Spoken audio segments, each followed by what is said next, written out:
learning, then types of learning, theories of learning, then hierarchy theory of learning, transfer of learning, learning curve. இதுவரை நம்ம லேர்னிங்கில் படிச்சிருக்கோம். Next memory and ஃபோகட்டிங்.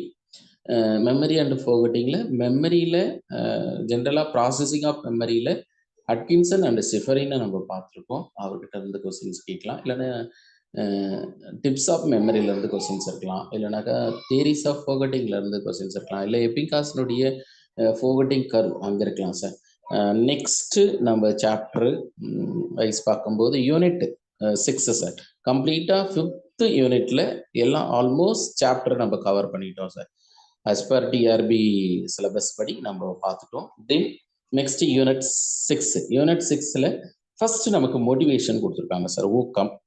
ஒரு iPhone போட்டு என்ன பண்ணிட்டாங்கன்னா மாஸ்லோ ஹைரார்கி ஆஃப் நீட்ஸ். அதனால தான் பெரும்பாலும் மாஸ்லோ கிட்ட இருந்து கொஸ்டின்ஸ் கேட்குறாங்க. ப்ரீவியஸ் இயர் கொஸ்டின் பேப்பர் பார்க்கும்போது மாஸ்லோவில் most of the PG TRB question பேப்பர்ல மாஸ்லோ இருந்து கொஸ்டின்ஸ் இருக்கும் சார். அதனால நம்ம ஜஸ்ட் லைக் ஒரு ட்ரையாங்கிள் தான். அந்த ட்ரையாங்கிள் தெரிஞ்சதுன்னா நமக்கு கண்டிப்பா 1 மார்க் உண்டு, நிச்சயம் உண்டு இல்லை. ஆனா அந்த ட்ரையாங்கிளை நம்ம கிளியரா தெரிஞ்சிருக்கணும். அப்போ நம்ம இட்ஸ் ஹைரார்கி பேசிஸ், வரிசைகரமானது அப்படின்னு சொல்லிட்டு ஃபர்ஸ்ட் நம்ம என்ன படிச்சிருக்கோம்னா physiological need, second safety needs, third வந்து level of action, fourth self esteem, fifth self actualization அப்படின்னு படிச்சிருக்கோம் சார். அப்போ நம்ம உடல் தேவைகள் என்னன்னு பார்க்க போறோம். பாதுகாப்பு தேவைகள், அன்பு தேவைகள், அதுக்கடுத்து தன்மதிப்பு தேவைகள், இறுதியாக தன்னிறைவு தேவைகள் சார். இப்போ இந்த தேவையின் அடிப்படையில் அழகா மாஸ்லோ கொடுத்தது நம்ம சிலபஸ்ல கொடுத்துருக்காங்க. Then next rule of rewards and punishments. இந்த பரிசுகள் தண்டனைகள் இதனுடைய பங்கு என்ன? இப்போ நம்ம இந்த பரிசுகள் எப்போ வழங்கினா அது ஸ்ட்ரென்தன் ஆகும், எப்போ சார் பனிஷ்மெண்ட் கொடுத்தோம்னாக்கா அது ரெடியூஸ் ஆகும் அப்படின்னா 2 பிஹேவியர் இருக்கு சார். ஒன்று normal behaviour, another one abnormal behaviour.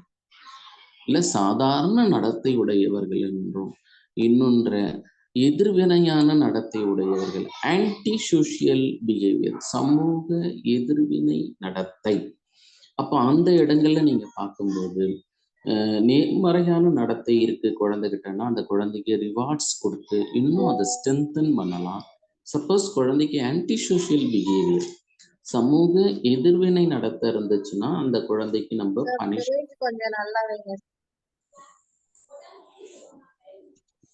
அதனால இங்க நம்ம சிலபஸ்ல இதை கொடுத்துருக்கு. தென் லெவல்ஸ் ஆஃப் ஆஸ்பிரேஷன் கொடுத்துருக்காங்க.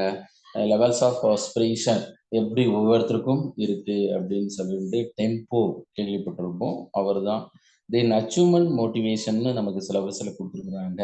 யாருன்னா மெக்லிலன் அண்ட் அட்கின்சன் அப்படின்னு சைக்காலஜிஸ்ட படிச்சிருக்கோம் சார். அவர்கிட்ட இருந்து கொஸ்டின்ஸ் இருக்கலாம். அப்படின்னா கோல் as a motivation factor, இந்த இலக்கு என்பது ஊக்கம் பற்றிய காரணி சார்ந்தது அப்படின்றதுல கேட்கலாம் சார். அப்போ இந்த சாப்டர் வரை சாப்டர் 1 நமக்கு 6th யூனிட்ல சாப்டர் 1 மோட்டிவேஷன், ஊக்கம். Next chapter 2 intelligence.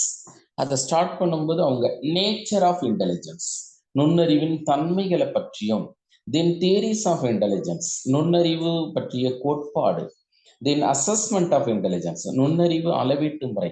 அதுல ஐக்யூ கான்ஸ்டன்சி, ஐக்யூ வந்து நிலைப்புத்தன்மை பெற்றது எப்படி இருக்கு அப்படின்னாக்கா 90 to 110, 110 to 119, then 120 to 139, then 140 and above. இது வந்து என்னன்னா ஐக்யூ கான்ஸ்டன்சி அப்படின்னு சொல்றோம் சார். மாறாத்தன்மை, நுண்ணறிவு ஈவு மாறாத்தன்மை அளவுகளாக கொடுத்துருக்காங்க, அதுதான் distribution. Then use of intelligent test. இந்த இன்டெலிஜென்ட் டெஸ்டால வாட் ஆர் த யூசஸ் அப்படின்னு பார்க்கும்போது நீங்க ஜாப் செலக்ஷனா இருந்தாலும் சரி, குழந்தைங்க வந்து ஃபர்தரா ஹையர் ஸ்டடியை சூஸ் பண்றது, இல்லை வந்து multi disciplinary, how to choose multi disciplinary, எல்லாமே based on the intelligence sir. Then அப்போ செகண்ட் சாப்டராக நமக்கு intelligence. Then third chapter sir, 6th யூனிட்ல தேர்ட் சாப்டர் கிரியேட்டிவிட்டி கொடுத்துருக்கு சார். கிரியேட்டிவிட்டி, அதனால அவங்க என்ன பண்றாங்க, கிரியேட்டிவிட்டி அண்ட் இன்டெலிஜென்ஸ். அப்போ கிரியேட்டிவிட்டி அண்ட் இன்டெலிஜென்ஸ் சொன்னாங்கன்னா ரெண்டுத்துக்கு உள்ள டிஃபர் பார்த்துட்டோம்னு வச்சுங்களேன். அந்த டிஃபரன்ஷியேட்ல இருந்து அவங்க ஸ்டேட்மெண்ட்ல கேட்கலாம். Statement 1 and statement 2 are assertion and reason இல்லை அந்த ஆஸ்பெக்ட்ல இருக்கலாம் சார். அடுத்து பாருங்க, identification and promotion of creativity. எப்படி ஆக்கத்திறன் மிக்கவர்களை கண்டுபிடிக்கலாம், அவங்களுக்கு என்ன ப்ரமோஷன் தரலாம். அதிகபட்சமாக ஆக்கத்திறன் படைத்த குழந்தைகளுக்கு எத்தனை ஆண்டுகள் உயர்த்தி தரலாம்? 1.5 வருஷம். 1.5 years. 2.5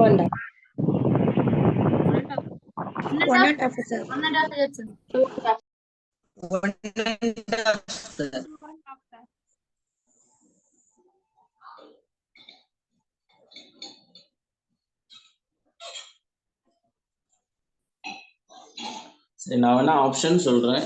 1 year, 1.5 year, 2 year and 2.5 year. மொத்தம் 4 option.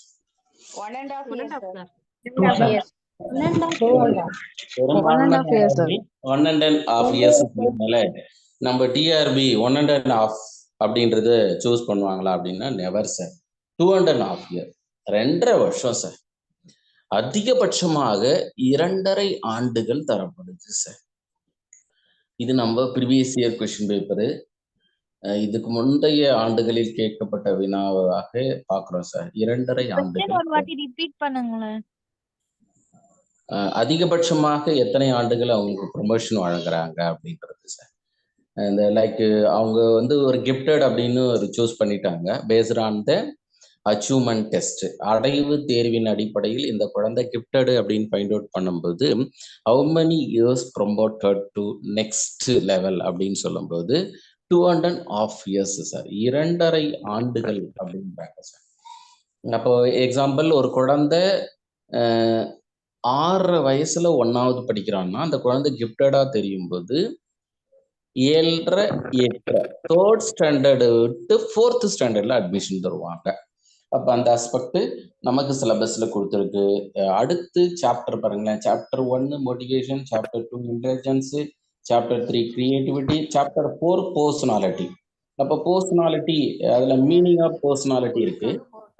Then factors influence personality, assessment of personality, integrated personality. Then 5th chapter mental health and hygiene. mental health and hygiene. அந்த mental health and hygieneல conflict கொடுத்திருக்காங்க, frustration, unrest, adjustment, defense mechanism, mental illness சார். Last 6th chapter பாருங்க, guidance and counseling. Nearest 6th யூனிட்ல minimum 6 questions கேட்கலாம் sir. 6th யூனிட்ல minimum 6 questions. எப்படி சார்னா, சாப்டர் 1 மோட்டிவேஷன்ல இருந்து ஒரு கொஸ்டின்ஸும், இன்டெலிஜென்ஸ்ல இருந்து ஒரு கொஸ்டின்ஸ், கிரியேட்டிவிட்டில இருந்து ஒரு கொஸ்டின்ஸ், பர்சனாலிட்டில இருந்து ஒரு கொஸ்டின்ஸ், மென்டல் ஹெல்த் அண்ட் ஹைஜீன்ல இருந்து ஒரு கொஸ்டின்ஸ், கைடன்ஸ் அண்ட் கவுன்சிலிங். மொத்தம் 6 வினாக்கள் குறைஞ்சபட்சம் நமக்கு 6th யூனிட்ல கேட்கலாம் இல்ல. இப்போ நம்ம 6th யூனிட்ல மினிமம் ஒரு 6, லேர்னிங்ல ஒரு மினிமம் ஒரு 4, தென் மெமரியில ஒரு கொஸ்டின்ஸ், ஃபோர்கட்டிங்ல ஒரு கொஸ்டின்ஸ், அங்க ஒரு மினிமம் ஒரு 6. அதே மாதிரி ஃபர்ஸ்ட் பார்த்த 4th யூனிட்ல மினிமம் ஒரு 7 or 8. இப்படி அப்போ மேக்சிமம் நம்ம 30 கொஸ்டின்ஸ்ல சைக்காலஜில தான் ஸ்ப்ரெட் ஆகுது. அதனால தான் நம்ம கூட கொடுக்கும்போது என்ன பண்ணிட்டோம் அப்படின்னா, ஃபர்ஸ்ட் ஸ்டார்ட் பண்ணும்போது ஃபர்ஸ்ட் யூனிட்ல ஸ்டார்ட் பண்ணாம 4th யூனிட்ல. சில பேருக்கு டவுட் இருந்திருக்கலாம், இந்த ஆள் என்ன பிஜிடிஆர்பி இந்த ஆள் தான் நடத்துறேன்னு சொன்னாங்க, இன்னும் ஃபர்ஸ்ட் யூனிட்டை விட்டுட்டாரு, செகண்டு, தேர்டு, ஸ்ட்ரெயிட்டா 4th, கிட்டத்தட்ட 3 யூனிட்டை ஸ்கிப் பண்ணிட்டாரு, இந்த ஆள் சொல்ல மாட்டாரோ நடத்த மாட்டாரோ அப்படின்னு தோணலாம். ஏன் நம்ம 4th யூனிட் வந்தோம் அப்படின்னா, மேக்சிமம் கொஸ்டின்ஸ் சைக்காலஜில ஸ்ப்ரெட் ஆகுது சார். 4th, 5th, தென் 6th யூனிட். இப்போ பரவாயில்ல சார், ஓஎம்ஆர்னு சொல்லிட்டாங்க. குட். அதுக்கு முன்னாடிலாம் செஷன் வந்து செஷனா போட்டு எடுக்கும்போது சில செஷனுக்கு வந்து எஜுகேஷன்ல இருந்தே கொஸ்டின் வரல, எல்லாம் டெட்டு மாதிரி நியரஸ்ட் ஒரு 25 கொஸ்டின், 30 கொஸ்டின், 28 கொஸ்டின் சைக்காலஜில கேட்டு முடிச்சிட்டாங்க. இதுக்கு முன்னாடி நடந்த பிஜிடிஆர்பி கவனிச்சிருக்கலாம் சில மேஜருக்குலாம். அப்ப சில மேஜருக்கு வந்து ரெண்டுமே கேட்டதுல அதிகபட்ச மார்க் எடுத்தாங்க, சைக்காலஜி மட்டும் கேட்டதுல 15 டச் பண்ணாம நிறைய பேர் வருத்தப்பட்டாங்க. அதனால தான் சார் எனக்கு வரல அப்படின்ற மாதிரிலாம். இப்போ ஆனா பரவாயில்ல சார், ஓஎம்ஆர் சொல்லியிருக்காங்க. ஒரு பிளஸ்ஸும் இருக்கு மைனஸும் இருக்கு ஓஎம்ஆர்ல. அப்போ ஓஎம்ஆர்னு சொல்லும்போது எல்லாருக்குமே காமனா தான் இருக்கும். அது காமர்ஸ்னா இருக்கட்டும், எக்கனாமிக்ஸ்னா இருக்கட்டும், இல்லை ஃபிசிக்ஸா இருக்கட்டும், கெமிஸ்ட்ரியா இருக்கட்டும், ஹிஸ்ட்ரியா இருக்கட்டும், நம்ம மேஜர் ஜுவாலஜி ஆர் பாட்டனியா இருக்கட்டும், எல்லாருக்குமே காமனா இருக்கும். அதனால மேக்சிமம் ஈஸியா தான் சார் இருக்கும். அதனால நம்ம இதை பத்தி ஒரி பண்ணவே தேவையில்ல. ஆனா ஈஸியா இருக்கணும்னா மேக்சிமம் நம்ம கண்டென்ட் தெரியணும் சார். மேக்சிமம் சாப்டர் நமக்கு தெரியணும். ஒரு சாப்டர்ல இருந்து கேட்குறாங்களா, மிஸ் பண்ணவே கூடாது. ஒரு கொஸ்டினை நீங்க ரீட் பண்ணி முடிச்ச உடனே இந்த கொஸ்டின்ஸ் இந்த சாப்டர்ல வருதுன்னு நம்ம ஃபைண்ட் அவுட் பண்ணணும். அந்த நினைவு வந்து தென் ரீசனிங் தெரிஞ்சதுன்னா ஈஸியாக வாங்கிக்கலாம் சார். சரி சார், எனிவே நம்ம பாருங்க, ஊக்கம், மோட்டிவேஷன் ஆர் ஊக்குவித்தல். அந்த ஊக்குவித்தல்ல ஊக்கம் அப்படிங்கிறது ஒரு லத்தீன் டேர்ம், இல்லை லத்தீன் டேர்மு. அது வந்து மூவர் அப்படின்னு சொல்லக்கூடிய லத்தீன் டேர்மு. அப்போ இங்கிலீஷ் டேர்மா மோட்டிவேஷன் அப்படின்னு சொல்லியிருக்காங்க சார். அப்போ இந்த மோட்டிவேஷன்ல move or motor or motion, அசைவு அல்லது இயக்கம் அல்லது நகர்தல்.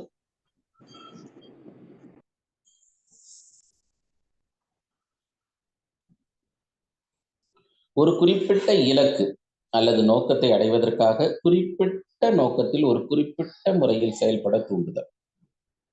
அதுதான் ஊக்கம் அப்படின்னு சொல்றாங்க. இல்ல, ஒரு ஸ்பெசிபிக் கோல், ஒரு ஸ்பெசிபிக் ஆப்ஜெக்ட், ஒரு ஒரு குறிப்பிட்ட இலக்கை வந்து அடையறதுக்கு உண்டான ஒரு வழியை வந்து ஊக்கம் அப்படின்றாங்க. அப்போ வாட் ஆர் த வே அப்படின்றது தான் நெக்ஸ்ட் நம்ம சாப்டரை பார்க்க போறோம். அந்த சாப்டர்ல அடுத்து தேவைகள் அப்படின்னு நம்ம பார்க்கும்போது, ஒன்று உயிரியல் தேவைகள் அப்படின்னும், அடுத்து சமூக தேவையினும் பிரிக்கலாம். ஒன்று பிசியாலஜிக்கல் நீடு. அப்போ பிசியாலஜிக்கல் நீடுன்றது அதை இன்னும் ஃபர்தரா டிவைட் பண்ணும்போது பிரைமரி செகண்டரின்னு பிரிக்கிறாங்க.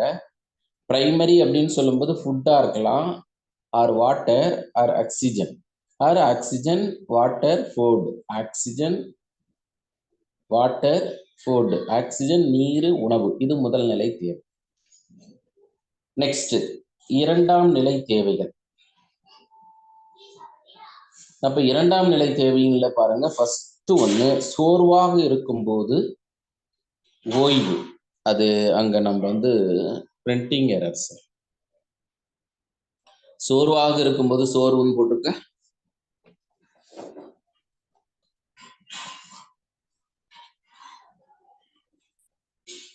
சோர்வாக இருக்கும்போது ஓய்வு. அடுத்து ஓய்வின் போது செயல். ஓய்வு முடிஞ்ச பிறகு செயல் இருக்கும். தொடர்ந்து உடற்கழிவுகளை வெளியேற்றுதல். நான்காவதாக உடல் வெப்பநிலையை சீராக இருத்தல், ஹோமியோஸ்டாசிஸ் நம்ம படிச்சிருப்போம். நம்ம உடல் வெப்பநிலையை சீராக வச்சிருக்கக்கூடிய ஹார்மோன் யாருன்னு நமக்கு தெரியும். யார் sir? Hypothalamus. Adrenal sir. Adrenal. Vasopressin. Vasopressin. Thyroid. Hormone வந்து தைராக்சின் சார். சரிங்களா? ஹோமியோஸ்டாசிஸ் நம்ம உடல் வெப்பநிலையை அல்லது நம் சமநிலையை கொண்டு வருவோம். அப்ப அந்த நிகழ்வுல தொடர்ந்து உடற்கழிவுகளை வெளியேற்றுதல், உடல் வெப்பநிலை. அடுத்து விழித்திருக்கும் காலத்திற்கு பிறகு தாக்கம்னு போட்டிருக்கு, நீங்க தூக்கம் அப்படின்னு எடுக்கும். தூக்கம்.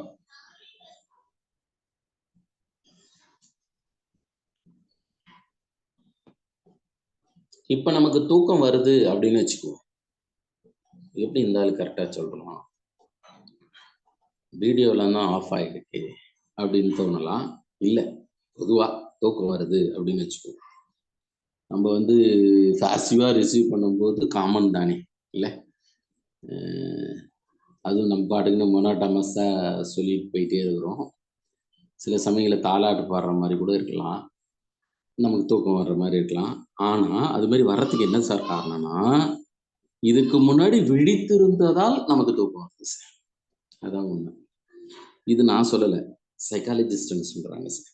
அப்போ விழித்திருக்கும் காலத்திற்கு பிறகு கண்டிப்பாக தூக்கம் வரும்.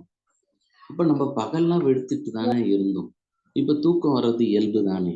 இது உளவியல் தூங்க சொல்லலை, இல்ல நான் பாடம் நடத்திருந்தாலும் நீங்க தூங்கல, நீங்க விழித்திருந்ததால இப்ப தூங்குறீங்க சார். அதுதான் இல்ல. சரி, அப்போ இந்த இடம் அடுத்த ஒரு பாயிண்டாக 2ஆம் நிலை தேவையில்லை.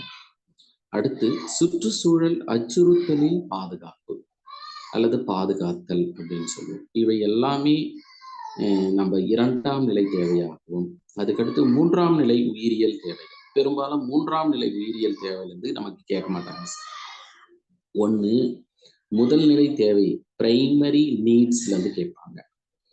நமக்கு செகண்டரி நீட்ஸ் இதுக்கு முன்னாடி வரை எங்கேயுமே கேட்கல சார். லாஸ்ட் பிஇஓ எக்ஸாம்ல கேட்டாங்க. பிஇஓ லாஸ்டா நம்ம டிஆர்பி கண்டக்ட் பண்ண காம்படிட்டிவ் எக்ஸாம் எது சார்னா பிஇஓ. எழுதுனவங்களுக்கு நினைவு இருக்கும். அதுல நமக்கு என்ன பண்ணிட்டாங்கன்னாக்கா இது ஆர்டர் கேட்டாங்க சார். ஆர்டர்னா ஏபிசிடிஇஎஃப்னு இருக்குங்களா, இதுல ஏபிசிடியை மிஸ் அரேஞ்ச்மெண்ட் கொடுத்துட்டு அரேஞ்ச்மெண்ட் பண்ண சொன்னாங்க. ஃபர்ஸ்ட் சோர்வாக இருக்கிறது, 2வது ஓய்வு, அதுக்கடுத்து தொடர்ந்து உடற்கழிவு, 3வது உள் உடல் வெப்பநிலை. இதை மாத்தி மாத்தி கொடுத்து அரேஞ்ச் பண்ண சொல்லியிருந்தாங்க. இப்போ மீண்டும் இதே இடம் ரிப்பீட் ஆகலாம். அப்படி இல்லைனாக்கா ஃபர்ஸ்ட்ல கேட்கலாம், இல்லையா தியரியில போயிட்டு கேட்கலாம் சார். அதுக்கடுத்து 3ஆம் நிலை உயிரியல் தேவைகள். அதை என்னன்னு சொல்லியிருக்கிறாங்கன்னா செக்ஷுவல் ஹர்ஜி, பாலியல் ஆசை அல்லது பாலியல் அனுபவங்கள், மகிழ்ச்சியின் இல்லற வாழ்வு, உயிர் வாழ்வு இன்றையமையாததாக பார்க்கப்படுது அப்படின்லாம் சொல்றாங்க. ஆனா பெரும்பாலும் 3ஆம் நிலை உயிரியல் தேவை கேட்க வாய்ப்பில்லை. ஏன்னா அந்த திருமணத்துக்கு பின்பு நடக்கக்கூடிய நிகழ்வு. ஆனா குழந்தைங்களோடு சார்ந்த வினாக்கள் தான் கேட்பாங்க. இப்போ குழந்தைங்கிட்ட முதல் நிலை தேவை 2ஆம் நிலை தேவை தான், அதனால அங்கதான் கேட்க வாய்ப்பு.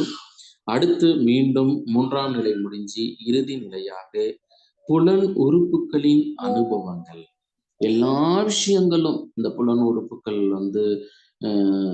அனுபவமா மாத்திருக்கும். அந்த நிகழ்வை நம்ம இறுதி நிலை என்றும். அடுத்ததாக ஏற்கனவே நம்ம உயிரியல் தேவைகள் பார்த்திருக்கோம். அடுத்து சமூக உளவியல் தேவை. இப்ப நம்ம சமூக உளவியல் தேவைக்கு வரோம். அப்ப சமூக உளவியல் சைக்கோ சோஷியல் நீட்ஸ். 1 சுதந்திரம் பெறுவதற்கான தேவை. இல்ல எல்லோரும் என்ன எதிர்பார்க்கணும்? ஃப்ரீடம். பிறந்த குழந்தை வரலையும் குழந்தை சுதந்திரமா இருக்கணும்னு ஆசைப்படும். நம்ம பாட்டில் சில பேர் பிடிச்சி தூக்கி வச்சுட்டு இருப்பாங்க. அழும் குழந்தை, கீழே விட்ட சொல்லி அப்படி கத்தும் குழந்தை. கீழே விட்டாக்க ஓடுனா கீழே விழுந்துருவான், அடிபட்டுருவோம். அவன் நடக்கும்போதே கீழே விழுந்துட போடுறா அப்படின்னு கேட்டுறதால அவன் கீழே விழறான். நான் கூட உளவியல்ல ஒரு ஸ்டோரி ஒன்று சொல்லியிருப்பேன். என்ன சார் அப்படின்னாக்கா, 4 கால்களால் நடக்கக்கூடிய தவளை, 100 கால்களால் நடக்கக்கூடிய மரவட்டைய, சென்டிபீட்ஸ். நான் 4 காலை வச்சு நடக்கிறதுக்கே இவ்வளோ கஷ்டப்படுறேன், நீ 100 காலில் எந்த காலை முன்ன வச்சு நடக்கிறன்னு கேள்வி கேட்டுச்சு. அப்ப என்ன பண்ணிச்சான் இந்த சென்டிபீட்ஸு, இந்த மரவட்டை இதுவரையும் யோசிக்காத அந்த மரவட்டை சற்றே யோசிச்சு எந்த காலுன்னு கீழே குனிஞ்சு பார்த்துச்சான் சார். குப்பரை சேத்துலயே விழுந்துடுச்சோம். இது உளவியல் ஸ்டோரி.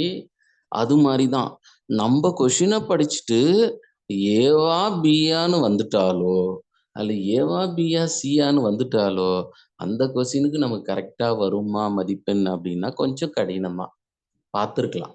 நம்ம எதெல்லாம் ஆசிலேஷன்ல போடுறோமோ அதெல்லாம் வர்றது கஷ்டமா இருக்கும். சில பேர் சொல்லுவாங்க நான் ஆசிலேஷன்ல போட்டதெல்லாம் வந்துருச்சு. ஆசிலேஷன்னா 2 வந்திருக்கும், ஏவா சியா பியா சியான்னு வந்திருக்கும். அது 50% சான்ஸ் இல்லை, 0 வர வாய்ப்பு. மேக்சிமம் எனக்கு 10 கொஸ்டின்ஸ் ஏவா பியா சியா டியான்னு தெரியுதுன்னா எனக்கு maximum mark 5 sir, minimum mark 0. இதான் சைக்காலஜி. அப்ப நம்ம சைக்காலஜிக்கல் பேசிஸ்ல பெரும்பாலும் எல்லாருமே அந்த சுதந்திரம், லைக் ஃப்ரீடம், அதுதான். தென் நெக்ஸ்ட் சேஃப்டி, பாதுகாப்பு தேவை அப்படின்னும். தென் 3வதாக லவ் அண்ட் அஃபெக்ஷன், அன்பு அல்லது பரிவு தேவை. தென் 4th அடைவு தேவை, அச்சீவ்மெண்ட். தென் சமூக அங்கீகாரம் இல்ல சோசியல் அக்ரிமெண்ட், சமூக இணக்கம், சோசியல் அட்ஜஸ்ட்மெண்ட், தன் அடையாளம். தன் அடையாளம் சமூக இணக்கம்னா என்னது சார்? சோசியல் அட்ஜஸ்ட்மெண்ட்ன்றோம் பார்த்தீங்களா, ஓகே. தன் அடையாளம் அது வந்து செல்ஃப் ஐடென்டிட்டி இல்லை ஆர் ஐடென்டிட்டி. பெரும்பாலும் குமர பருவத்துல ஏற்படக்கூடிய ஒரு சமூக நிகழ்வு. நம்ம ஏற்கனவே எரிக்சனை பத்தி படிச்சுட்டோம் சார். எரிக்சனுடைய சைக்கோ சோஷியல் டெவலப்மெண்ட்ல trust, autonomous, initiate, industry, identity, intimacy, generosity, honest அப்படின்னு there are 8 tribe related social crisis among the infancy to adult. சிசு பருவத்துல இருந்து குமர பருவத்துக்கு வரலையும் இவங்களுக்கு இடையே நடக்கக்கூடிய சமூக சிக்கல்களை அழகா எரி அண்ட் எரக்சன் 8 வந்து குறிப்பிட்டிருப்பாரு சார். அதுல தன்னடையாளம், தென் தன்னிறைவு, செல்ஃப் ஆக்சுவலைசேஷன். 8ஆவதாக செல்ஃப் ஆக்சுவலைசேஷன் மாஸ்லோ 5வது நிலையா கொடுத்திருப்பாரு சார். மாஸ்லோவில் செல்ஃப் ஆக்சுவலைசேஷன் தன்னிறைவு. அதனால ஆசிரியர்கள் இந்த 8 வந்து சமூக உளவியல் தேவையாக பார்க்கிறோம். இதனை தொடர்ந்து கற்றல் உட்பட சொல்லுங்க சார். சார் அடைவு தேவைன்னா என்னங்க சார் இங்கிலீஷ்ல? Achievement need. Okay sir, achievement need. அதனால இங்க கற்றல் உட்பட எல்லா நடத்திக்கும் ஆதாரமாக இருப்பது எதை சொல்றாங்க அப்படின்னா ஊக்கம் அப்படின்னு தான் சொல்லப்படுது. அதே மாதிரி மேடம் கேட்ட மாதிரி கண்டிப்பா தமிழ்ல மேக்சிமம் அந்த டேர்ம் இருக்குங்களா இங்கிலீஷ்ல தெரிஞ்சுக்கணும் சார். ஏன்னா அவங்க டிரான்ஸ்லேஷன்ல மிஸ்டேக் ஆகும். இங்கிலீஷ்ல நம்ம பார்த்தோம்னாவே கரெக்டா புரியும் சார். சில சமயங்கள தூய தமிழ்ல டிரான்ஸ்லேட் பண்றேன்னு சொல்லிட்டு அவங்க ஒரு அந்த அந்த அந்த தமிழ் வார்த்தை நம்மளே கேள்விப்படாத மாதிரியான வார்த்தைகளாக அமையும். அந்த அந்த நிலைமை போக்கணும் அப்படின்னாக்கா ஜஸ்ட் நமக்கு டைட்டிலாவது இங்கிலீஷ்ல தெரியக்கூடிய ஒரு ஆட்டிடியூட். அதுக்கடுத்து ஊக்குவித்தல் நடைபெற தூண்டும் காரணிகளை நம்ம என்னன்னு சொல்றாங்கன்னா ஊக்கிகள், மோட்டிவ்ஸ். எந்த மோட்டிவேஷனை டெவலப் ஆகணும்னு நம்ம நினைக்கிறோமோ அதை உருவாக்கக்கூடியதுல மோட்டிவ்ஸ். தென் இவ்வூக்கிகள் உடல் சார்ந்தவையாகவோ உள்ளத்தை சார்ந்தது இல்லை பிசியாலஜிக்கல் பேஸ்டா இருக்கலாம், ஆர் மென்டல் பேஸ்டு மனம் சார்ந்ததாக இருக்கலாம். இதனை தொடர்ந்து ஊக்குவித்தல் பற்றிய வரையறை definition Bernard, German, Atkinson, grow மற்றும் க்ரோ. இதுல நமக்கு அட்லீஸ்ட் அட்கின்சனும் க்ரோ அண்ட் க்ரோமாவது என்ன சொன்னாங்கன்னு மட்டும் பார்த்துக்கிறோம் சார். அதுல ஊக்குவித்தல் என்பது குறிப்பிட்ட இலக்கை நோக்கி செயல்படாமல் இருந்தவனும் அல்லது மெதுவாக செயல்பட்டவனும் ஊக்குவித்தலின் காரணமாக தூண்டப்பட்டு விளைவாகவும் தொடர்ந்து செயல்படவும் முடிகிறது அப்படின்றது பெர்னார்ட். டிவோர்ஸ் என்ன சொல்றாருன்னா ஊக்கம் என்பது தூண்டுதல், தாங்குதல் மற்றும் பழக்க வழக்கங்கள், அது நேர் நடத்தி செல்றது. அதுவே வந்து டால்மன் உயிரிகள் இலக்கு அடைய மேற்கொள்ள செய்யும் போக்கு இல்ல அந்த டெண்டன்சி என்னவா சார் இருக்கு அப்படின்னா கோல் பேஸ்டு டெண்டன்சி. அட்கின்சன் ஊக்கம் என்பது திறன்களை தூண்டுவதற்கும் செயல்படுத்துவதற்கும் மற்றும் ஒன்று அல்லது பல விளைவுகளை உருவாக்குவது. அதனால அட்கின்சன் வந்து கேட்கலாம் சார். ஏன்னா அட்கின்சன் அண்டு மெக்லிலாண்ட் இவங்க 2 பேரும் தான் அச்சீவ்மெண்ட் மோட்டிவேஷனை டிஸ்கிரைப் பண்ணாங்க சார். இல்லையா க்ரோ, மேக்சிமம் க்ரோ மற்றும் க்ரோ ஊக்குவித்தல் கற்றலுக்கு ஒரு அடிப்படை அப்படின்றாங்க. ஊக்குவித்தல் என்பது கற்றலுக்கான ஒரு அடிப்படை. இன்னொருத்தர் யாரு சார்? க்ரோ மற்றும் க்ரோ. ஃபைனலா அவருடைய மெக்லிலாண்ட் நம்ம ஃபர்தரா பார்க்க போறோம் சார். அவர் தான் நம்ம அச்சீவ்மெண்ட் மோட்டிவேஷன் அப்படின்னு பார்த்துருப்போம். அதனால இங்க நம்ம Crow and Crow or Atkinson. Next ஊக்குவித்தலினுடைய சுயற்சி. இங்க சைக்கிள் ஆஃப் மோட்டிவேஷன். அந்த சைக்கிளை வந்து போட முடியாதால ஏரோ மார்க் போட்டிருக்கோம் சார். ஏரோ மார்க் போட்டிருக்கோம். அப்போ ஃபர்ஸ்ட் சைக்கிள் ஆஃப் மோட்டிவேஷன்ல நீடு சார், ஒரு உயிரினத்தினுடைய தேவை. அந்த தேவை என்ன பண்ணுது அப்படின்னா டிரைவ். இப்போ எக்ஸாம்பிள் எனக்கு நீர் வேணும், தண்ணீர் வேணும், அதனால எனக்கு தேர்ஸ்டியா இருக்கு, அது வந்து டிரைவ் இல்லை. அது என்ன ஆகுது அப்படின்னா அரோசல். அங்க வந்து அமோசல்னு வந்திருக்கு, அரோசல்னு வரணும் சார். Spelling mistake. தூண்டுதல் அரோசல், அது மட்டும் எடிட் பண்ணிக்கிறேன். AROUSAL அரோசல் அப்படின்னா ஸ்டிமுலஸ், ஸ்டிமுலஸ் தூண்டுதல்.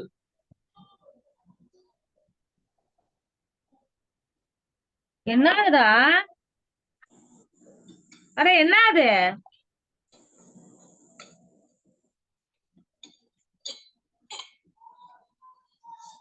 கோல் டைரக்டட் பிஹேவியர், குறிக்கோள் நோக்கிய நடத்தை.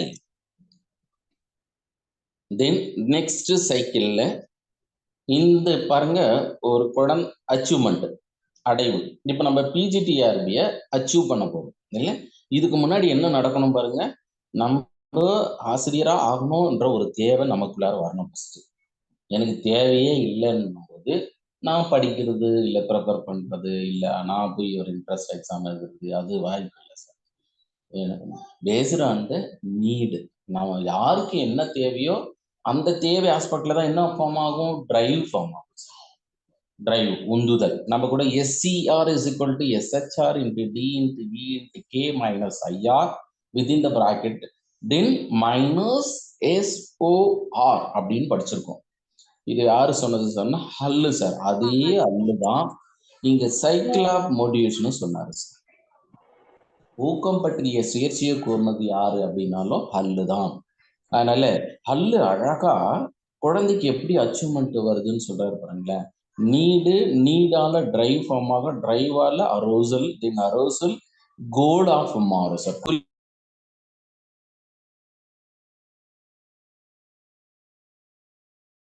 சார் வாய்ஸ் கேட்கலைங்க சார். தென் இதுதான் லீட்ஸ் டு அச்சீவ்மெண்ட், அடைவு. அப்ப அடைவு வந்த பிறகு தென் ரிடக்ஷன் ஆஃப் அரோசல்.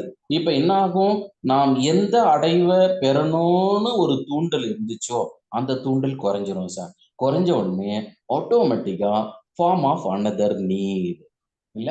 நம்ம பாருங்க, எனக்கு இப்போ முதுகலை ஆசிரியராக நான் பணியேற்கணும்ன்ற ஒரு தேவை, அந்த தேவை எனக்கு முழுசா முடிஞ்ச பிறகு நான் செட்நெட்டும் பாஸ் பண்ணணும், நான் காலேஜுக்கு ப்ரொஃபஸரா போகணும் அப்படின்ற அடுத்த தேவை வந்துடும். இல்லைனாலும் உங்களே அறியாம அடுத்து நம்ம என்ன ஆகணும், டிபார்ட்மெண்ட் எக்ஸாம் எழுதணும். நீங்க டிபார்ட்மெண்ட்டுக்குள்ளார வந்த பிறகு ஏன்னா அந்த ப்ரமோஷன், அதனால அந்த எக்ஸாம் தேவையா வரலாம். இல்ல சில சமயங்கள் என்ன நினைப்பீங்க அப்படின்னா, நம்ம ஒரு போஸ்ட் கிராஜுவேட் சைக்காலஜி ஒன்று படிக்கலாமா, இல்ல ஒரு போஸ்ட் கிராஜுவேட் ஒரு சோசியாலஜி படிக்கலாமா அப்படின்ற ஒரு தாட் வரலாம். இப்போ இது அப்போ என்ன தெரியுதுன்னாக்கா, ஃபுல்ஃபில் ஆன பிறகுதான் நெக்ஸ்ட் ஒரு நீடு வந்து ஃபார்ம் ஆகும் அப்படின்றாரு. யாருன்னா ஹல்லு. இது சைக்கிளிக் ப்ராசஸ் தான். Example, falling of sugar level in the blood. நம்ம ரத்தத்துல சர்க்கரை அளவு குறையுது அப்படின்னா கண்டிப்பா அடுத்து டிரைவ் ஃபார்ம் ஆகும். டிரைவ் ஃபார்ம் ஆச்சுன்னா தென் அரோசல். அப்ப அந்த அரோசல்ல என்ன ஆயிடும் அப்படின்னா, மேபி அந்த தூண்டல்கள் கெட்டிங் ஃபுட், உணவை வந்து பெறுவதற்கு உண்டான ஒரு தூண்டல் வந்து வந்துடும். அப்ப நமக்கு டெஃபினேட் ஏதோ ஒரு விதத்துல நமக்கு ஃபுட் கிடைச்சிருச்சு சார். அப்ப நம்ம அச்சீவ்மெண்ட் சக்சஸ். தென் இப்போ நம்ம பிளட்னுடைய சுகர் லெவல் என்ன ஆகும், பேலன்ஸா மாறிடும் சார். இப்போ பிளட் சுகர் லெவல் ஃபால் ஆகுது. சப்போஸ் நம்ம ஃபுட்டே எடுத்துக்கிட்டாலும் நம்ம பாடி அழகா அரேஞ்ச் பண்ணுவாங்க. என்ன அரேஞ்ச் பண்ணுவாங்கன்னா, உங்களுக்கு ஏற்கனவே தெரியும், குளுக்ககான் அப்படின்ற ஒரு ஹார்மோன் இருக்கு. அதுதான் நம்ம ஹைப்பர் கிளைசிமிக் ஹார்மோன் அப்படின்னு படிச்சிருக்கோம். அவங்க ஆட்டோமேட்டிக்கா கிளைகோஜன் கன்வர்ஷன் இன்டு குளுக்கோஸ். அப்போ இங்க நம்ம நார்மலா ஆகுது. இதை தான் சார் அல்லு குறிப்பிட்டார். அதனால சில சமயங்கள்ல who was coined the term about homeostasis அப்படின்னு கேட்கலாம். இது ஏற்கனவே நம்ம கெனான் அப்படிங்கிறது தான் அந்த வேர்டை காயின் பண்ணவர் சார், ஹோமியோஸ்டாட்டிசஸ். ஏன்னா நமக்கு ஆப்ஷன்ல அல்லு கொடுப்பாங்க. அப்ப அல்லு கொடுத்தாங்கன்னா நம்ம அல்லு சூஸ் பண்ணவே கூடாது, கெனான் தான் சூஸ் பண்ணணும். அதுக்கு அடுத்தது சார் நம்ம சப் டைட்டில் பாருங்க, இந்த இடத்துல ஊக்குவித்தலும் கற்றலும், மோட்டிவேஷன் அண்ட் லேர்னிங் எடுத்து கெல்லின்றவர் ஏதோ ஒரு வகை ஊக்கி எல்லா கற்றல் நிலைமைகளிலும் இருத்தல் இன்றியமையாதது அப்படின்றாரு. அது எந்த ஊக்கி வேணாலும் இருக்கலாம் சார். இதை சார்ந்து அதை பொதுவாக 2 வகைகளாக நம்ம உளவியல் ஆய்வாளர்கள் பிரிக்கிறாங்க சார். என்னவென்று, ஒன்று முதல் நிலை ஊக்கிகள், பிரைமரி மோட்டிவ்ஸ். அடுத்து 2ஆம் நிலை ஊக்கிகள், செகண்டரி மோட்டிவ்ஸ். இப்ப come to the point. Primary motives எப்படி சார் சொல்றோம்னா, நம்மளுடைய உடலியல் சம்பந்தப்பட்டது, லைக் பிசிக்கல் ஆஸ்பெக்ட்ல என்னெல்லாம் நமக்கு மோட்டிவ் இருக்கும் இல்ல, மோட்டிவ் ஊக்கிகள். தென் 2ஆம் நிலை அப்படின்னு எடுத்தோம்னா உளவியல் சம்பந்தப்பட்டது, உளவியல் சம்பந்தப்பட்டது.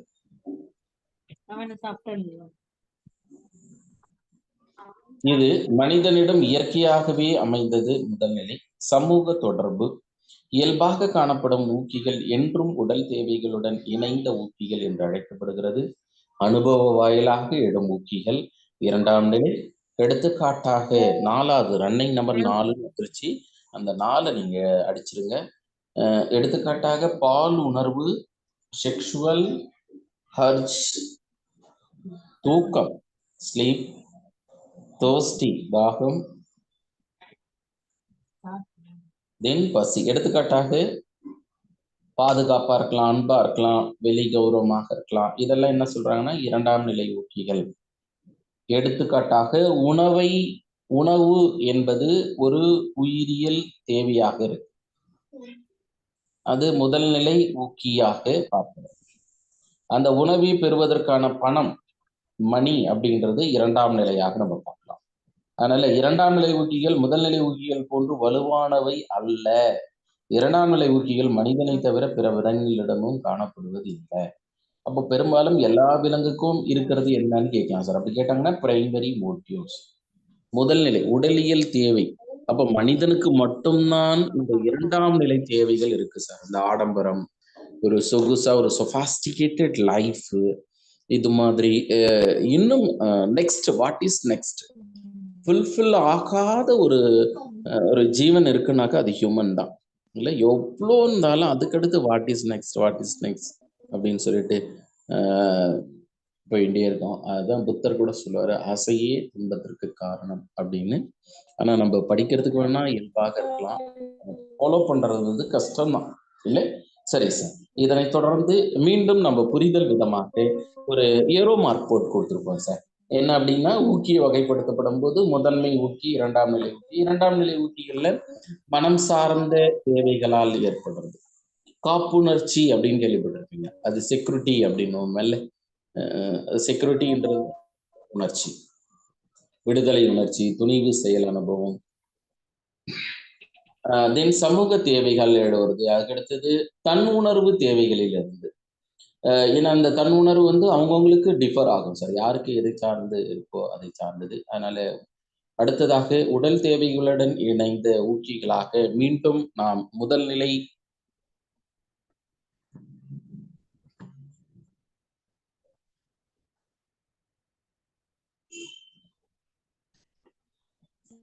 இரண்டாம் நிலை ஏற்கனவே இங்க பார்த்துருந்தோம் பார்த்தீங்களா.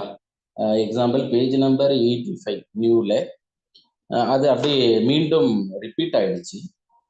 ஓய்வின் போது செயல், உள் உடல் வெப்பநிலை சீராக இயங்குதல், சோர்வாக இருக்கும்போது ஓய்வு, விழித்திருக்கும் காலத்திற்கு பிறகு தூக்கம் அப்படின்னு சொல்லிட்டு இது ரிப்பீட் ஆனது. அடுத்து காப்புணர்ச்சியில பொறுத்தளவு செல்ஃப் செக்யூரிட்டியில சார்பு, இண்டிபெண்ட், தென் டிபெண்டன்ட். சார்புள்ளது, சார்பற்றது, பிறரது துணையால் தோன்றுவது, என் நிலையில் பிறர் உதவின்றி வருவது. இது நிலையானது அல்ல, ஆனால் சார்பற்ற காப்புணர்ச்சி நிலையானது. யாரை சார்ந்து இந்த உணர்ச்சி வந்ததோ அவர்களை சார்ந்து நடக்கக்கூடியதாக இருக்கும். இதனை தொடர்ந்து காப்புணர்ச்சியில சார்பு மற்றும் சார்பற்றது. அடுத்து விடுதலை அல்லது சுதந்திர உணர்வுன்னு நம்ம பார்த்துருக்கிறோம். விடுதலை மற்றும் சுதந்திர உணர்வு. இந்த விடுதலை மற்றும் சுதந்திர உணர்வு எங்கனாக்கா மனம் சார்ந்த தேவைகளால் எழக்கூடியது சார். அதுக்கடுத்து துணிவு செயல் அனுபவம். புதியவற்றை செய்யவும் புது அனுபவத்தை பெறவும் குழந்தைகள் பெரும்பாலும் குழந்தைங்க புதுசை தான் அதிகமா விரும்புவாங்க. நீங்க எவ்வளோ அதிகமான ஒரு விலை உயர்ந்த ஒரு டாய்ஸ் நீங்க வாங்கி கொடுத்தீங்கன்னாலும் அதையே தான் பார்த்துட்டு இருப்பாங்க அப்படின்னு கிடையாது சார்.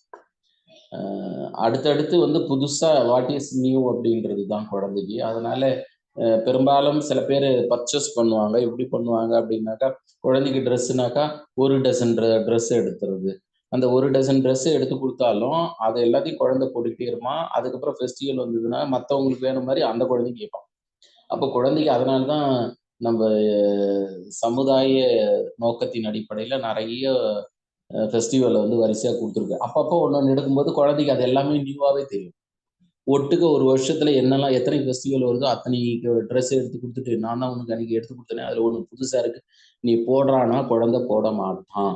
காரணம் என்னன்னா, இந்த துணிவு செயல் அனுபவங்கள் இருக்கு பார்த்தீங்களா, அந்த அனுபவம் தான் அதுக்கு காரணமாக இருக்கு. சமூக தேவைகளால் எழக்கூடிய மரியாதையா இருக்கலாம், இல்ல தன்னுணர்வு தேவையால இருக்கக்கூடிய தற்கருத்து, இலக்கு மதிப்பு, கவர்ச்சி, இல்ல செல்ஃப் செக்யூரிட்டி அப்படின்னு சொல்லுவாங்க. சாரி, செல்ஃப் கான்செப்ட், தற்கருத்து, இல்ல கோலு. சில சமயங்களில் ஊக்குவித்தலினுடைய செயல் என்னவாக இருக்கலாம்? ஆவல் நிலை செயல், அரோசல் ஃபங்க்ஷன்ஸ் அப்படின்னு ஒன்றும். Then இரண்டாவதாக எதிர்பார்ப்பு செயல், அது டொனால்ட் ஹெப் ஊக்க பரிசளிக்கும் செயல் என்றும், தென் கட்டுப்பாட்டு செயல் அப்படின்னு குறிப்பிடப்படுது. இதனை தொடர்ந்து நமக்கு அடுத்த ஒரு பாடத்தலைப்பாக உந்துதல், டிரைவ் வரும் சார். இந்த டிரைவ்ஸ்ல ஒரு தேவையானது ஒரு உந்துதலை உருவாக்கலாம். ஒரு நீடு என்ன பண்ணும், ஒரு டிரைவை ஃபார்ம் பண்ணுதுன்றாங்க. அதுக்கடுத்து இது ஒரு விழிப்புணர்வு போக்கு அப்படின்னு சொல்லப்படுது, ஒரு சோசியல் டெண்டன்சி, உயர்ந்த பதற்ற நிலையாகவும். அதுக்கடுத்து ஒரு தேவையை இயக்குவது உந்துதல்கள் தான் அப்படின்னு சொல்லப்பட்டது. ஏன்னா நமக்கு தேவை இருந்தாலும் அந்த தேவை வந்து யாரு சார் டிரைவ் பண்ணணும், யாரு சார் அதை வந்து like mediator or as carrier or vector அப்படின்னாக்கா டிரைவ் தான் சார். உந்துதல்கள் ஊக்கத்தொகையை இன்சென்டிவ் வழி நடத்துகிறது, பாராட்டுகள், ஊக்கத்திறன். இது எங்க படிச்சோன்னு சொல்ல முடியுமா? இப்ப நாம் பார்த்துட்டே வந்த ஸ்டெப்ஸ் இல்ல எங்க படிக்க போறோம், ஏற்கனவே படிச்சிருக்கிறோம். ரிவார்ட் அண்ட் பனிஷ்மெண்ட் அதுவா சார்? இல்ல சார், எங்க படிச்சோம் அப்படின்னா அல்லு சார், அல்லு டிரைவ் ரிடக்ஷன் தேரி ஃபார்முலா படிச்சோம் இல்ல, அதுதான் சார். நீங்க வந்து நடத்தை கோட்பாடு. டெண்டன்சி நம்ம அது வந்து வின்னு படிச்சோம் இல்ல, அதுதான் சார் டிரைவ் அப்படின்னு படிச்சிருக்கோம். அதுக்கடுத்து பாராட்டுகள், ஊக்கம், திறன் அப்படின்னு படிச்சிருக்கோமா, அது கே சார், ரிவார்டு. அதுதான் சொல்லப்படுது சார். இயற்கையான உந்துதலின் வகையாக முதல் நிலை, இரண்டாம் நிலை ஏற்கனவே நாம் பார்த்துட்டோம். இதனை தொடர்ந்து ஊக்கம் பற்றிய கோட்பாடு சார். இப்போ ஒண்ணு இந்த இடங்கள்ல வினா கேட்கலாம், அப்படி இல்லைன்னா மேக்சிமம் நமக்கு தியரிஸ்ல இருந்து தான் சார் கேட்குறாங்க. அப்ப இந்த தியரிஸ் ஆஃப் மோட்டிவேஷன்ல முதல்ல கொடுக்கப்பட்டது நம்ம மெட்டீரியல்ல எழுதப்படும் போது மக்டூக்களுக்கு முன்னாடி ஹல்லை பத்தி எழுதிட்டோம். ஏன்னா ஹல்ல அந்த டிரைவ்லாம் இருக்கிறதால அந்த டிரைவ் நம்ம புரியுதுக்காக ஹல் டிரைவ் ரிடக்ஷன் தேரி, ஹல்லின் உந்த குறைப்பு கோட்பாடு. இவர் ஒரு American psychologist as well as the Yale பல்கலைக்கழகம். அங்கதான் அந்த உந்த குறைப்பு, அந்த டிரைவ் ரிடக்ஷன் எப்படி தான் சார் நம்ம டிரைவை குறைக்க முடியும், இல்ல எந்த நிகழ்ச்சி இருந்தாலும் like form of little bit amount of anxiety, no yes or no. எந்த நிகழ்ச்சி எடுத்துக்கிட்டீங்கனாலும் குறைஞ்சபட்சம் பதட்டம் இருக்கும் சார், கவனிச்சிருப்பீங்க.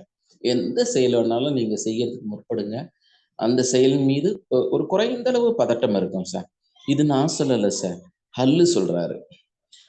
இப்ப எக்ஸாம்பிள் டிரைவ் பண்றோம்னா ஒரு குறைந்த அளவு பதட்டம் இருக்கணும், அப்பதான் கரெக்டா ஓட்ட முடியும்.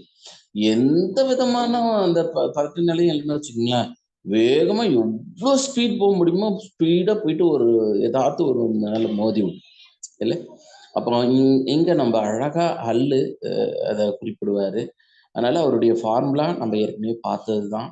SCR is equal to SHR into D into V into K minus IR within the bracket then minus SOR அப்படின்னு படிச்சிருக்கிறோம். ஒன்று அங்கே கொஸ்டின்ஸ் இருக்கலாம், இல்லையா உயிர் வாழ்தலுக்கு இன்றியமையாத பசி, தாகம் போன்ற உந்துதல்கள் ஆதாரமானவை என்றும், இவ்வுந்துதல்களில் ஏற்படும் விரைப்பு, டென்ஷன் குறைக்க உணவு, நீர் போன்றவை முதன்மை வலுவூட்டி என்றும். அப்ப ஆசிரியர்களே, முதன்மை வலுவூட்டி அப்படின்றது ஃபுட்டும் வாட்டரும் சார் இல்ல. அப்போ நம்ம அந்த பயாலஜிக்கல் நீடு அப்படின்றதால அந்த பயாலஜிக்கல் நீடில் நமக்கு டிரைவா என்ன ஃபார்ம் ஆயிருக்கு அப்படின்றது, அந்த டிரைவால லீட்ஸ் டு டென்ஷன். இப்போ ஒரு குழந்தைக்கு தேவை, அந்த தேவையால என்ன சார் ஆச்சு அப்படின்னா டிரைவ் ஃபார்ம் ஆச்சு. Drive leads to tension. டென்ஷன்னா தமிழ்ல மன விரைப்பு. நீங்க அந்த டென்ஷனை பார்க்கலாம். இப்பெல்லாம் வந்து ஒரு ப்ரீகேஜி எல்கேஜி படிக்கக்கூடிய குழந்தை கூட ஸ்கூல் முடிச்சுட்டு வீட்டுக்கு வந்தோடனே அவன் மாட்டின்னு இருக்கக்கூடிய பேகை தூக்கி போட்டுட்டு மம்மி எனக்கு டென்ஷன் ஆகுது அப்படின்றான். குழந்தைக்கு டென்ஷனுடைய பொருளே தெரியாமல் எனக்கு டென்ஷனா இருக்குன்ற ஒரு காமனா யூஸ் பண்ணக்கூடிய ஒரு வேர்டா இன்னைக்கு மாறி போச்சு சார். அப்ப அந்த குழந்தைக்கு என்ன தெரியும்? குழந்தை ப்ரீகேஜி எல்கேஜி ஆனா டென்ஷனா இருக்குன்றான். அந்த டென்ஷன் எப்படி ஃபார்ம் ஆயிருக்குன்னு நம்ம சொல்றோம், ஃப்ரம் டிரைவ். அப்ப ஏதோ குழந்தைக்கு உந்துதல் ஆயிருக்கு சார். அந்த இந்த உந்துதல் எப்படி ஆயிருக்கலாம்? பேஸ்ட் ஆன் த நீடு, தேவை. என்ன நீ ஸ்நாக்ஸ் வச்ச அப்படின்னு அப்படி ஒரு டென்ஷனா குழந்தை கத்தும். அப்ப அந்த அந்த அந்த அந்த நிகழ்வுன்றது அதுதான் சார். அவ்வளோ அழகா ஹல்லு வந்து குறிப்பிடுவாரு. டென்ஷனு கண்டிப்பா டென்ஷன் ஆனோடனே நம்ம அடுத்து என்ன பண்ணுவோம்? டு ரெடியூஸ் டென்ஷன், அந்த விரைப்பு நிலையை நம்ம குறைப்போம். அந்த விரைப்பு நிலையை குறைக்கணும்னா என்ன பண்ணணும்? டு லீட்ஸ் அச்சீவ், அந்த நிலையை வந்து நம்ம அடையணும் சார். இல்லை, அது ஹல் டிரைவ் ரிடக்ஷன் தியரி. அதனால ஹல் டிரைவ் ரிடக்ஷன் தியரியில வந்து கொஸ்டின்ஸ் இருக்கலாம் சார். நெக்ஸ்ட் அனதர் ஒரு இம்பார்ட்டன்ட் மோட்டிவேஷன் தியரியில instinct theory of motivation. Instinct spelling மிஸ்டேக்கு, இன்ஸ்டிங்க்ட் டிஐஎன் வரணும். இங்க இன்ஸ்டிங்க்ட் அப்படின்னு ஒன்று இருக்குது, instinct correct. Theory of motivation தமிழ்ல இயல்பூக்க கொள்கை. யாரு சார்னா மக்டூக்கல். உந்த குறைப்பு கோட்பாடு அல்லு. இயல்பூக்க கொள்கை மக்டூக்கல். 1908 ஒரு குறிப்பிட்ட சூழ்நிலையில் நாம் எப்படி ஏன் ஒரு குறிப்பிட்ட முறையில் நடந்து கொள்கிறோம் என்பதற்கான ஒரு விளக்கம் தான் இந்த இயல்பூக்கம் அப்படின்றாரு சார். இந்த ஊக்கத்தினுடைய உள்ளுணர்வு கொள்கையை மக்டூக்கல் குறிப்பிட்டதாகவும், அதிகபட்சமாக எத்தனை ஊக்கங்கள் நாம் பார்க்க போறோம் அப்படின்னாக்கா, மக்டூக்கல் படி 14 வகையான ஊக்கங்கள் சார். இல்லை, ஒரு குழந்தைக்கு வந்து போரிடம் உள்ளுணர்வு இருக்கு அப்படின்னா கண்டிப்பா குழந்தைக்கு அந்த அக்ரஸிவ் கோபம் இருக்கும் சார். சண்டை போடுறவங்களுக்கு சண்டை என்னதான் வந்து சண்டை போடக்கூடாதுன்னு நினைச்சிருந்தாலும் கண்டிப்பா சண்டை போடக்கூடிய எண்ணம் வரும்ன்றாரு. யாரு பழசுல 18 இருந்ததுன்னா அதை மாத்தி 14ன்னு போட்டுங்க சார். 14 சரியானதுதான். நமக்கு எஸ்கே மங்கல்ல 14 கொடுத்துருக்கு. ஏன்னா பெரும்பாலும் அவங்க நோட்ஸ் எஸ்கே மங்கல் எடுக்கிறதால 14 ஃபைனலா எடுத்துக்கலாம். அதுக்கு அடுத்ததாக சில சமயம் பாருங்களேன், போர் ஊக்கம் அக்னாக்சிட்டி அப்படின்னு இப்போ கேள்விப்பட்டிருக்கோம் இல்லை. அப்போ நம்ம இது மாதிரியான ஒரு நிகழ்வு, அக்ரஸிவ் கோபம், அக்னாசிட்டி, இப்போ அந்த போர் ஊக்கம் என்கின்ற நிலை ஏற்படுறது, இல்லை கோபம் என்ற ஒரு நிலை ஏற்படுறது, இதெல்லாம் இயல்பானது. யாருடைய கோபம் ரொம்ப கோவக்காரா இருக்கிறாரு, அவருக்கு ஏதாவது ப்ராக்டிஸ் கொடுத்து நம்ம சரி பண்ண முடியுமானா வாய்ப்பே இல்லை சார். It's instinct. சில சமயங்களில் ஃபேமிலியில அழகா பேரண்ட்டுங்க இல்லை வந்து ரிலேட்டிவ்ஸுங்க சொல்லுவாங்க, அவன் கோவக்காரன், அந்த பொண்ணு கோவக்கார பொண்ணுன்னுவாங்க. இப்போ எப்படி அவங்க சொன்னாங்க அப்படின்னாக்கா நிறைய சுச்சுவேஷனை அவங்க பார்த்துருக்குறாங்க. அதான் விஷயம். சில பேர் அழகா அவங்க இயல்பு, அதுனா அப்படிதான் இருக்கும் விடு அப்படின்னுவாங்க, அதுக்கு எடுக்குது விடுன்னுவாங்க. அப்பனா குழந்தைங்க வந்து அவங்க பேரண்ட்டை, பெரும்பாலும் இந்த ஆண் குழந்தைங்க தான் தன்னுடைய தந்தையை அதுக்கு எடுக்குதுன்னுவாங்க. இந்த குழந்தை வந்து ஏன்னா எப்போதும் அவங்க அவங்க அவங்க அப்பா வந்து திட்டியே பழக்கப்படுத்தியிருப்பாரு. ஏன்னா அந்த தவறு மீண்டும் வரக்கூடாதுன்றதுக்காக அவர் திட்டுவாரு அந்த நிகழ்ச்சி சார். அதனால மக்டூக்கல் அழகா அந்த இயல்புக்கம் அது 14 எது வேணாலும் இருக்கணும். அதுல வந்து ஆர்வமா இருக்கலாம், சிரிப்பா இருக்கலாம், ஆறுதல், பாலினம், பசியின்மை, இதெல்லாம் அவர் சொல்லிட்டு வராரு. இதனை தொடர்ந்து பயம் இருந்துச்சுன்னா தப்பிக்கும் உள்ளுணர்வு. இல்லை, யாருக்கு வந்து பயம் இருக்கிறதோ அந்த பயம் எதன் மீது பயம் இருக்கிறதோ அதுல இருந்து தப்பிப்பாங்க. எடுத்துக்காட்டா பிஜிடிஆர்பி நானும் எழுதி எனக்கு வெற்றி கிடைக்கல, அது மீது பயம் அதிகமாயிட்டு அதுல இருந்து தப்பிப்பதற்காக கவர்மெண்ட் டிஆர்பி சரியாகவே நடத்த மாட்டேறான், காசு வாங்கி போட்டுறான், அவங்க எது பண்ண மாட்டாங்க, அதை பண்ண மாட்டாங்க, டெட்டு வந்து சரியா கொஸ்டின் டெட்டை பாஸ் பண்ணல என்ற ஒரே காரணத்துக்காக, அந்த பாஸ் பண்ண முடியல என்ற ஒரு விஷயத்துல இருந்து தப்பிப்பதற்காக அவ்வளோ அழகா நம்ம மனசு அதை எடை போடும் சார். இல்லை, தப்பிக்கும் உள்ளுணர்வு. அதை போரிடக்கூடிய உள்ளுணர்வு கோபத்தால வருது அப்படின்னு, வெறுப்பின் உணர்ச்சி உள்ளுணர்வு அப்படின்னும். பெரும்பாலும் இதை 3 அம்சங்களாக பார்க்கிறோம். ஒன்று காக்னிஷன் அறிவு, 2வது எழுச்சி, 3வது உள் இயக்கம். இது எங்க படிச்சேன்னு சொல்ல முடியுமா? இந்த 3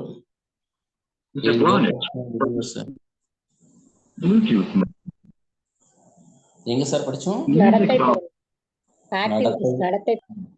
குட் சார். நம்ம நடத்தையினுடைய செயல்கள் இல்ல, ப்ளூம் ப்ளூம் கிட்ட படிச்சோம் sir.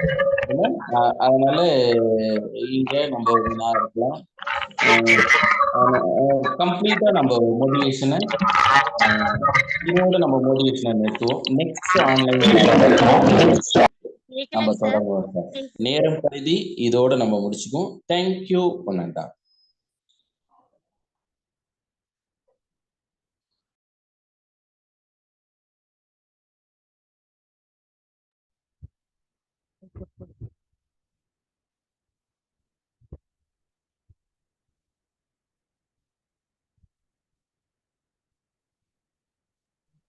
Thank you, sir.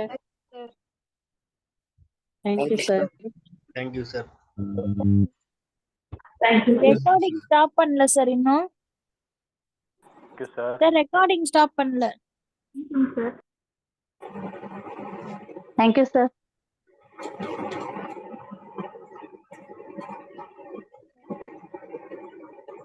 Thank you, sir. Thank you, sir. Thank you, sir.